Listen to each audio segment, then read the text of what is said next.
Greetings. In this video, I'm going to be discussing avoiding injury.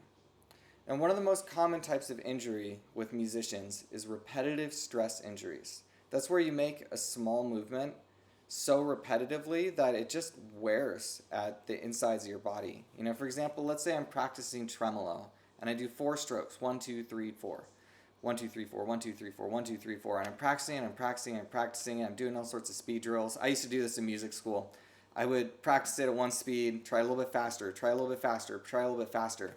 But I would spend about an hour a day, 6 days a week practicing that.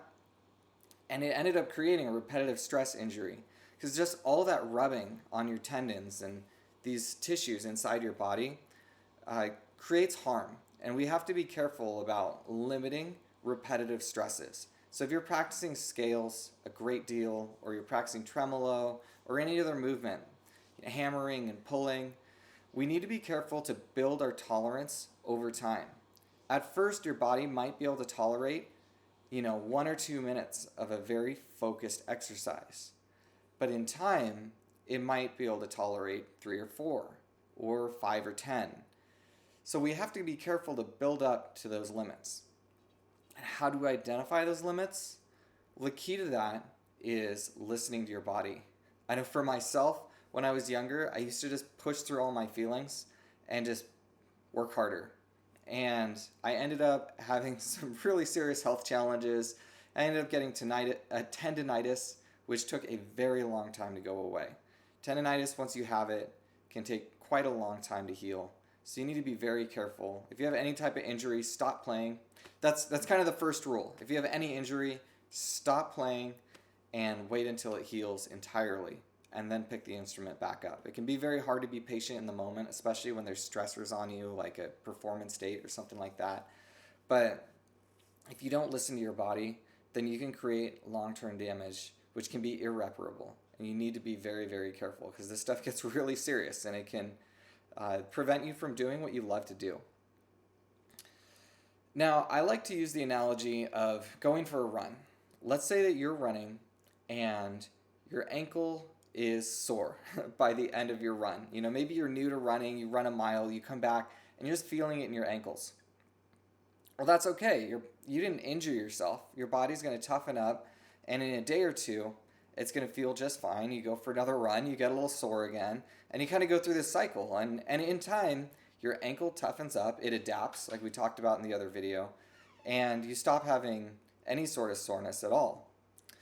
Well, let's say on a different day you go running and all of a sudden your ankle starts to hurt very badly, okay? And every step you take on that ankle hurts. Well, if you continue to run on that ankle, you're just going to increase the damage. Whereas if you just rest until it stops hurting, you don't do any running until that injury has gone away, then same response. Your body actually toughens up and you're able to handle more in the future. But if you just stubbornly keep running on an injured ankle, you could cause a very, very serious injury.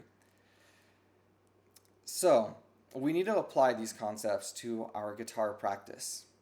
If you have soreness at the end of the practice, that's actually a good thing. It shows that you're stressing your body and pushing your limits. A lot of guitarists are too scared of injury to actually push their limits, to play really loud or to do some technically demanding technique exercises.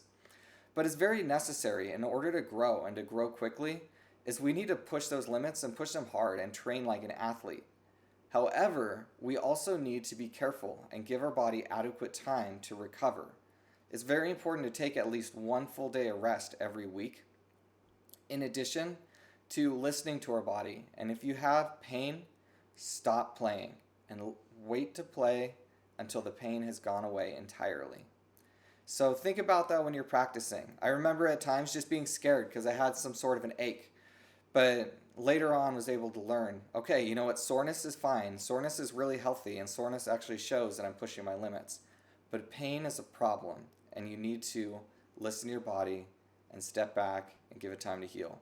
I know I'm repeating myself a lot, but this is extremely important. And as I share these concepts about how to push our limits, it's very, very important to know that we don't play through injuries ever. So I want you guys to be healthy and not be injuring yourselves. So please heed these warnings and apply these concepts to your practice. Thank you for watching, and I hope this is helpful.